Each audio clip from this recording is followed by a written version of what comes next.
요나 1장 11절에서 17절까지의 말씀입니다. 바다가 점점 흉용한지라 무리가 그에게 이르되 우리가 너를 어떻게 하여야 바다가 우리를 위하여 잔잔하겠느냐 하니 그가 대답하되 나를 들어 바다에 던지라. 그리하면 바다가 너희를 위하여 잔잔하리라. 너희가 이 큰 폭풍을 만난 것이 나 때문인 줄을 내가 아노라 하니라. 그러나 그 사람들이 힘써 노를 저어 배를 육지로 돌리고자 하다가 바다가 그들을 향하여 점점 더 흉용함으로 능히 못한지라. 무리가 여호와께 부르짖어 이르되 여호와여 구하고 구하오니 이 사람의 생명 때문에 우리를 멸망시키지 마옵소서. 무죄한 피를 우리에게 돌리지 마옵소서. 주 여호와께서는 주의 뜻대로 행하심이니이다 하고 요나를 들어 바다에 던짐에 바다가 뛰노는 것이 곧 그친지라. 그 사람들이 여호와를 크게 두려워하여 여호와께 제물을 드리고 서원을 하였더라. 여호와께서 이미 큰 물고기를 예비하사 요나를 삼키게 하셨으므로 요나가 밤낮 3일을 물고기 뱃속에 있으니라. 아멘. 사역을 하다 보면 의외로 많은 사람들이 궁금해하는 것이 있습니다. 이순신 장군은 구원 받았습니까? 세종대왕은 구원 받으셨습니까? 교회 나온 지 얼마 안 된 사람들이 여러분들에게 이런 질문을 한다면 여러분 뭐라고 대답하시겠습니까? 사실 여기에는 어떤 전제가 깔려 있습니다. 이순신 장군 정도의, 세종대왕 정도의 훌륭함이라면 구원받아야 하지 않겠습니까? 하는 전제죠. 이런 질문을 하는 사람들은 하나님께 구원을 받으려면 일정 수준 이상의 훌륭함이 필요하다. 그리고 이렇게 질문했다는 것은 그 일정 수준이 무엇입니까? 좀 정해 주십시오라는 의도가 담겨 있습니다. 이 정도는 지켜야 구원을 받을 수 있지 않을까 하는 생각이죠. 너무나 이런 질문에 익숙하다 보니 한국 교회가 일정 수준에 대해서 어느 정도 정하고 있는 바도 있는 것 같습니다. 물론 그것이 무엇입니다라고 말은 하지 않지만 암묵적으로 우리는 이렇게 정하고 있는 것 같아요. 이를테면은 세례는 받으셔야 합니다. 주일 성수는 해야죠. 11조 정도는 드려야 합니다. 그리고 예수를 믿는다는데 성경을 몇 독 정도는 해야 하지 않겠습니까? 자신의 나이만큼은 읽어야 하지 않겠습니까? 이런 정도의 암묵적인 동의가 있는 것 같아요. 그래서 이제 교회 처음 나온 사람들이 이순신 장군 혹은 세종대왕이 구원받았느냐에 대한 질문에 이런 수준의 대답을 하고 있는 것 같아요. 네, 여러분 어떻게 생각하세요? 앞서 열거했던 이것이 우리의 구원의 조건이 맞습니까? 이 정도는 지켜야 하는 규범, 율법 정도라고 생각지 않으십니까? 이런 질문을 한번 드려볼게요. 어떤 사람들이 비행기를 타고 가고 있었습니다. 그런데 갑자기 비행기가 추락하기 시작했어요. 6사람이 남았어요. 여러분이 그중 한 사람이고요. 나머지 5사람이 있습니다. 그런데 남은 낙하산은 1개라고 가정해 볼게요. 여러분은 이 낙하산을 누군가에게 줄 수 있습니다. 누구에게 이 낙하산을 건네겠습니까? 먼저 세종대왕께서 타고 있어요. 또 한 사람은 이순신 장군입니다. 그리고 또 한 분은 테레사 수녀가 타고 있어요. 그리고 네 번째는 노래로 큰 사랑을 받는 이명웅 씨가 타고 있습니다. 누구에게 이 낙하산을 줘야 될지 도무지 알 수가 없습니다. 요즘 같아서는 이명웅 씨가 최우선이 아닐까 싶습니다만. 그리고 다른 한 사람이 그렇게 여러분 속을 썩이고 어려서부터 그렇게 말썽 피운 여러분의 아들 혹은 딸입니다. 여러분이 남아있는 마지막 낙하산 누구에게 주시겠어요? 앞서 우리가 가졌던 의구심에 대한 답이 될 수 있을까요? 여러분 이것이 구원이란 무엇인지를 설명해주는 그런 아주 좋은 예가 되지 않을까 싶어요. 오늘 본서에는 하나님의 말씀을 받은 요나 외에도 사람들이 등장합니다. 성경은 사공들이라고 기록하고 있어요. 그런데 이 사람들에 대해서 성경은 이 사공들의 특징을 잘 드러내주고 있어요. 먼저 이 사공들은 두려워할 줄 아는 사람들이었습니다. 여러분 뱃사람들은 날씨에 대단히 민감하죠. 바다 위에서 날씨가 달라지는 것이 어떤 것을 의미하는지 너무나 잘 알고 있기 때문에 그렇습니다. 그들의 생명이 보존될 수 있는지 아닌지는 이 날씨에 달려있기 때문에 이들은 두려움을 아는 사람들이었어요. 조그마한 날씨의 변화에도 아주 민감하게 반응하는 사람들이었습니다. 그러다 보니 이 사람들에게는 종교심이 있었습니다. 오늘 본서에서도 폭풍을 만나자 하나같이 자신의 신들에게 기도하는 모습이 나타나죠. 어떻게 해서든 무언가를 의탁하여 의지하여 생명을 구원하고자 하는 간절함이 있었어요. 그렇다고 해서 이 사람들이 기도한 대상이 여호와 하나님은 아닙니다. 그저 자신들이 믿는 신이었어요. 어쨌건 이들은 종교심 있는 사람들이었습니다. 게다가 이들은 무엇이 중요한가를 아는 사람들이었어요. 폭풍을 만나자 가장 먼저 물건들을 버리죠. 물건보다 생명이 중하다는 것을 압니다. 그렇다고 해서 요나를 즉시 바다에 던지지도 않았습니다.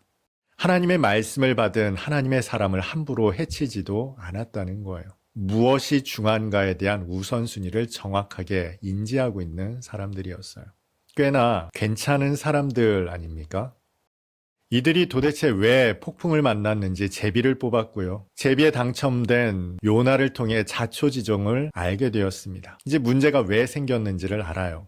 요나가 어떻게 하면 이 폭풍이 잦아들지를 이야기하죠. 자신을 바다에 던지라는 겁니다. 그런데 그런 요나의 제안에도 이들은 함부로 경거망동하지는 않습니다. 어떻게든 해안가로 배를 돌리려고 애를 썼습니다만 뜻대로 되지 않았어요. 결국 요나의 말대로 요나를 바다에 던지기로 합니다. 이때 이들은 또다시 기도합니다. 이번에는 여호와 하나님께 기도를 드리면서 이 사람을 바다에 던졌다고 우리가 해를 받지 않도록 해주십시오. 아주 겸손하게 그런 기도를 올리죠. 결국 요나를 바다에 던졌더니 이 풍랑이 그칩니다. 이런 일을 겪고 나서 이 사공들이 하나님을 두려워했고 제물을 바쳤다고 기록되어 있어요. 그리고 서원했다고 기록되어 있죠. 하나님을 섬기겠다 작정을 했다는 겁니다. 구약의 말씀을 주석해 놓은 것을 미드라시라고 합니다. 이 미드라시는 이 본문에 대해서 조금 더 자세히 주석을 하고 있는데요.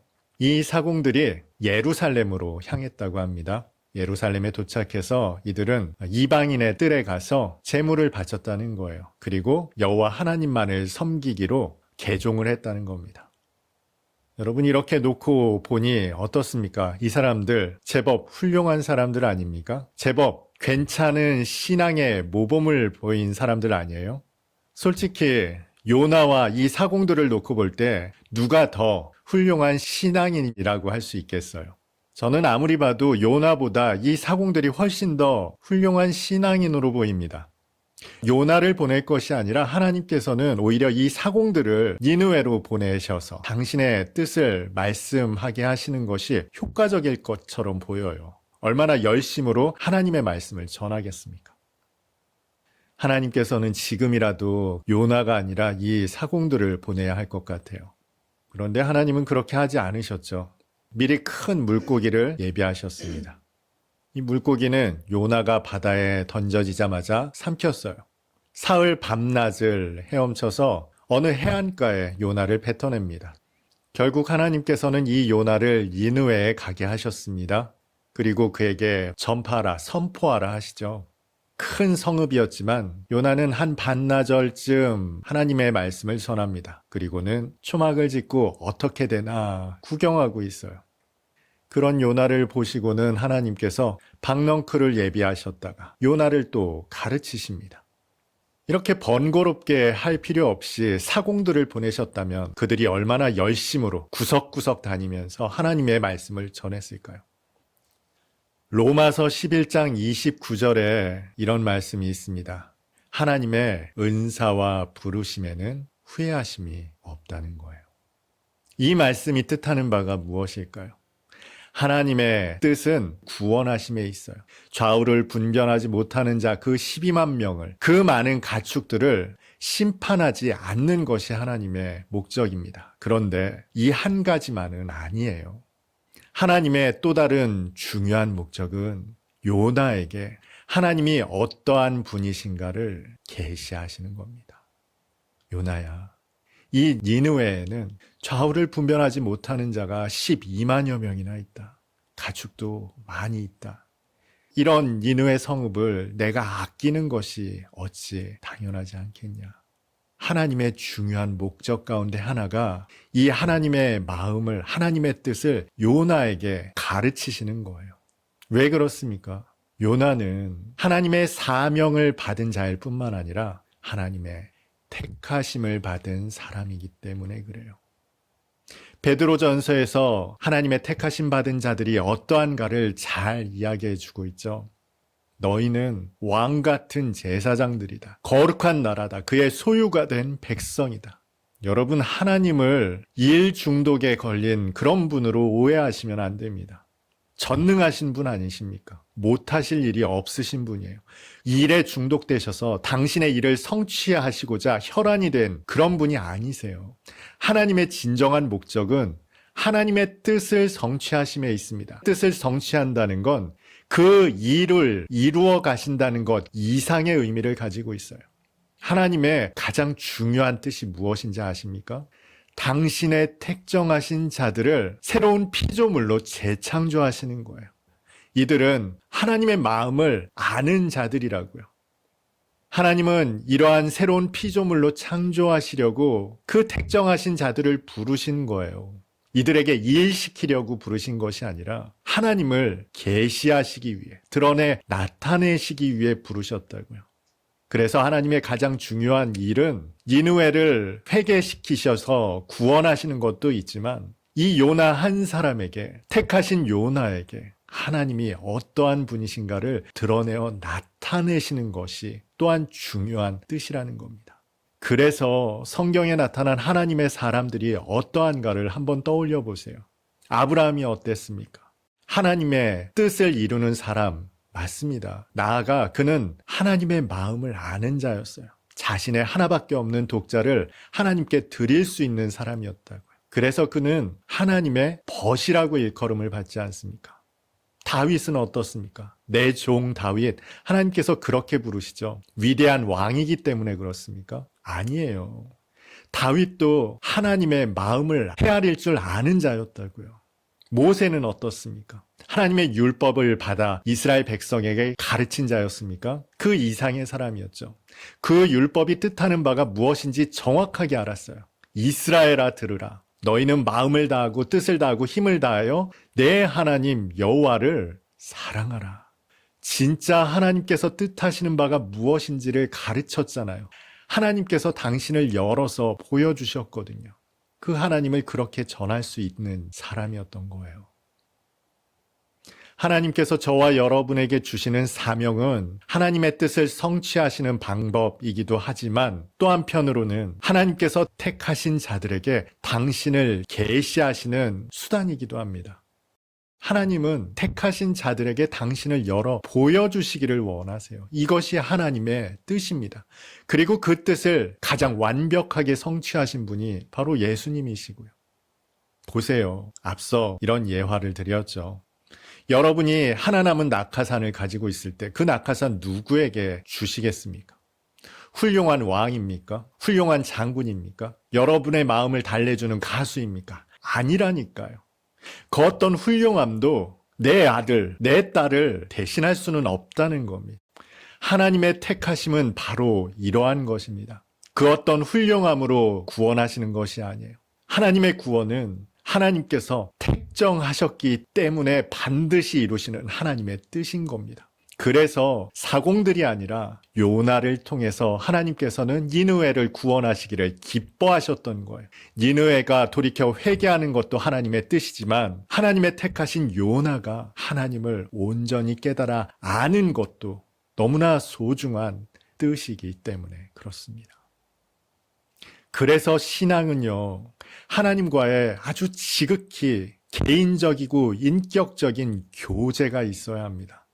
우리가 기도하는 것도, 예배를 드리는 것도, 헌금을 드리는 것도, 봉사를 하는 것도, 매일매일의 삶을 주님과 동행하는 것도, 이 모든 것이 하나님과의 아주 친밀한 지극히 개인적인 교제를 위함이에요. 하나님의 택하심은 바로 여기에 있습니다. 자녀로 부르셨다는 것도 바로 이것입니다. 여러분에게 특별한 일을 시키고자 하심이 아니에요. 당신을 계시하기를 원하세요. 열어서 보여주기를 원하신다고요. 그래서 그 수많은 믿음의 사람들이 무엇을 말합니까? 말씀을 보라는 거예요. 하나님을 깨달아 아시라는 거예요. 하나님이 어떠한 분이신가를, 그 크신 사랑과 긍휼과 자비하심과 은혜를 알라는 겁니다.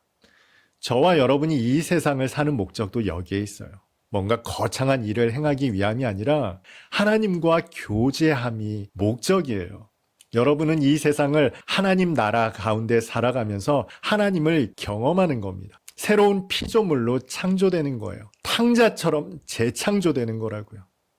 아버지가 싫어 버리고 떠났던 탕자가 새로운 피조물로 창조되는 것, 그것이 바로 저와 여러분이 살아가는 이유입니다. 목적이기도 하고요. 이를 통해 저나 여러분은 하늘에 있는 것과 땅에 있는 것이 그리스도 예수 안에서 통일되는 놀라운 은혜를 경험하게 될 것입니다. 니느웨를 구원하시는 것은 하나님의 아름다운 뜻입니다. 그만큼 아름답고 중요한 뜻은 하나님의 택정하신 자들이 하나님을 아는 거예요. 누리는 겁니다. 하나님의 나라를 사는 거예요.